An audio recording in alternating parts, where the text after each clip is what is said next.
Nous allons travailler ici sur la recherche de la primitive vérifiant une condition qu'on va appeler une condition initiale. Alors avant de vous présenter le théorème, eh bien, je vous invite à regarder les deux vidéos que je vous mets à l'écran. Dans la première vidéo, on a défini ce qu'était une primitive, une fonction.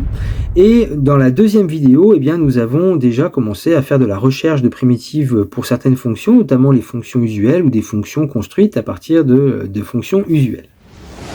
Et dans la première vidéo dont je viens de vous parler, eh bien, nous avions vu que des primitives, il y en a une infinité. Je vous remonte le théorème d'ailleurs qu'on avait vu dans cette partie. On avait dit que à partir du moment où on avait une primitive, eh bien, il existait une infinité d'autres primitives à une constante près, et deux primitives d'ailleurs diffèrent d'une constante. Eh bien, ici, on va déterminer une primitive qui vérifiera une condition initiale, garantie en fait à l'aide du théorème que je vous présente ici, à savoir que pour une fonction f définie sur un intervalle, x0 un réel de cet intervalle, eh bien il existe une unique primitive, grand F de cette fonction petit f sur l'intervalle i, et qui vérifiera une condition initiale, à savoir f de x0 qui sera égal à une certaine valeur. Et donc je vais vous présenter déjà un premier exemple concernant ce théorème et cette recherche de la primitive vérifiant une condition initiale.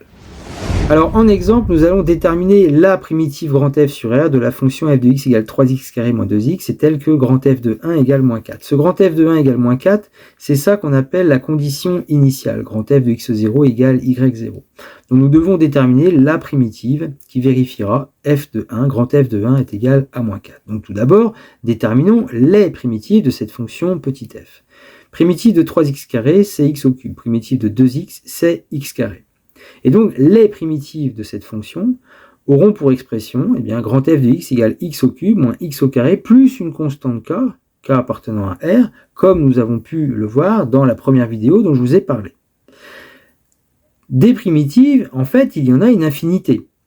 Sur le graphique, je vous en ai construit quelques-unes, il y en a 4 notamment, mais en fait, il y en a bien plus que ça. On remarque qu'elles ont toutes la même allure. C'est lié justement à la constante. Et finalement, il nous reste à déterminer cette constante k pour que l'image de 1 soit égale à moins 4. C'est-à-dire que la courbe doit passer par le point d'abscisse 1 et d'ordonnée moins 4. Donc là, ici, vous avez la courbe en question. Quelle est cette fonction? Eh bien, pour la déterminer, on va dire que comme notre primitive devra avoir une expression de la forme grand f de x égale x au cube moins x carré plus k, eh bien, f de 1 doit être égal à 1 au cube moins 1 au carré plus k. Mais 1 au cube, ça fait 1, 1 au carré, ça fait 1 moins 1, ça fait 0, c'est-à-dire que f de 1 doit être égal à k. Mais notre condition, f de 1 doit être égal à moins 4. Comme f de 1 doit être égal à moins 4 et que f de 1 est égal à k, bah k est égal à moins 4. Autrement dit, la primitive qu'on cherchait, eh bien, est la fonction grand f définie sur R par f de x égale x au cube moins x moins 4.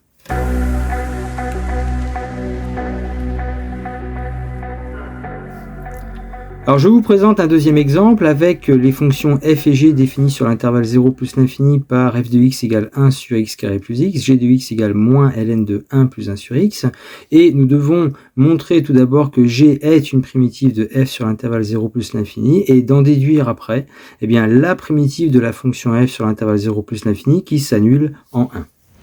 Alors pour montrer que notre fonction g est une primitive de la fonction petit f, eh bien il faut montrer que g' de x est égal à f de x. Donc on va dériver la fonction g, l'expression de g étant g de x égale moins ln de 1 plus 1 sur x. Nous avons donc logarithme d'une fonction, on va utiliser la dérivée d'une fonction composée avec le logarithme népérien, la dérivée d'ln de u c'est u' sur u, avec u de x qui est égal à 1 plus 1 sur x, donc u' de x qui est égal à moins 1 sur x carré. Et ainsi, g' de x est égal, alors nous avons un moins ici devant le logarithme népérien, donc ça sera moins, et u' sur u, donc moins 1 sur x carré, divisé par 1 plus 1 sur x. Et cette expression, eh bien, il va falloir la transformer afin d'arriver à l'expression de la fonction petit f qui est 1 sur x carré plus x.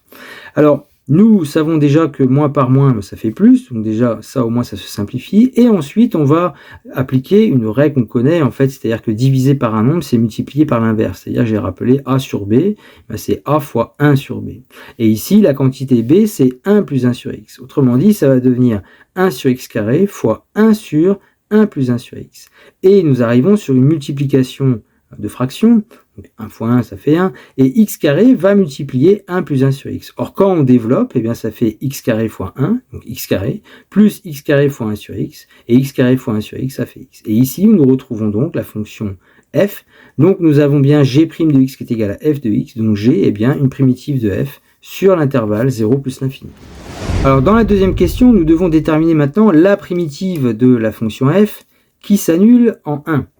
Alors, comme nous savons que la fonction g est une primitive de la fonction petit f, comme on vient de le voir dans la première question, eh bien nécessairement, les autres primitives seront des fonctions de la forme f de x égale, donc on retrouve la fonction g, donc moins ln de 1 plus 1 sur x, plus une constante k appartenant à R. Et nous allons donc déterminer la constante k pour que f de 1 soit égal à 0. C'est ça que veut dire s'annuler en 1. Donc, la primitive de f sur l'intervalle 0 plus l'infini vérifiant f de 1 égale 0 aura l'expression f de x égale moins ln de 1 plus 1 sur x plus k. Mais dans ce cas, f de 1 est égal à moins ln de 1 plus 1 sur 1 plus k, c'est-à-dire moins ln de 2 plus k. Et comme f de 1 doit être égal à 0, ça veut dire que la quantité moins ln de 2 plus k doit être égale à 0. Donc k doit être égal à ln de 2. Autrement dit, la primitive demandée est la fonction définie par grand f de x égale moins ln de 1 plus 1 sur x plus ln de 2, définie sur l'intervalle 0 plus l'infini.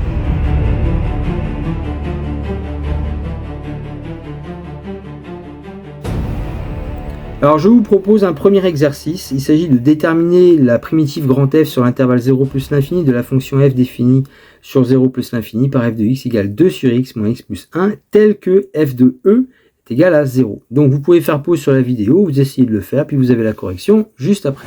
Donc en correction, on va d'abord déterminer les primitives sur l'intervalle 0 plus l'infini de la fonction petit f que j'ai un peu transformé. J'ai écrit que f de x est égal à 2 fois 1 sur x moins x plus 1.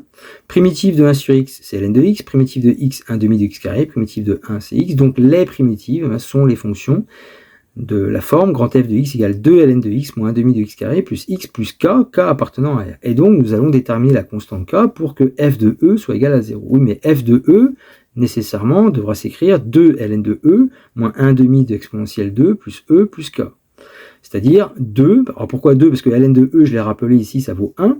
Donc 2 moins 1 demi d'exponentielle 2 plus e plus k. Et comme f de e doit être égal à 0, eh ça nous dit que notre quantité précédente, c'est-à-dire 2 moins 1 demi d'exponentielle 2 plus e plus k, doit être égal à 0. Et donc k sera égal à moins 2 plus 1 demi d'exponentielle 2 moins e. Ainsi, eh bien, notre primitive cherchée aura pour expression grand f de x égale 2 ln de x moins 1 demi de x carré plus x, et puis la constante k qu'on vient de trouver, moins 2 plus 1 demi d'exponentielle 2 moins e.